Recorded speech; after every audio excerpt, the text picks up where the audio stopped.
நல்லா புரிஞ்சுங்க. சாப்பிட்றதுக்கு முன்னாடி பெரிய ஆசை இருக்கும், பசி இருக்கும்.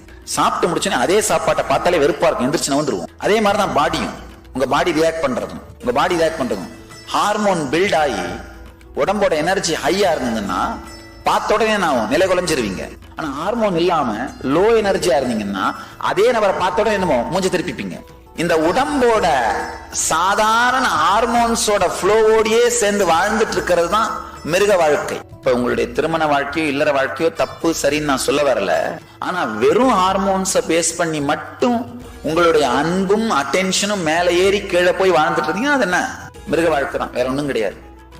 உங்க உடம்புக்கும் உங்களுக்கு நடுவில் ஆழமான கனெக்ஷன், ஒரு கம்ஃபர்டபிளான ஃபீலிங் வந்துருச்சுன்னா இந்த சாதாரண ஹார்மோன்ஸோட ஹை பீக்காலேயோ லோவாலேயோ இம்பேலன்ஸ் ஆக மாட்டீங்க. அது ஒரு மிகப்பெரிய விடுதலை, தெரிஞ்சுக்கோங்க.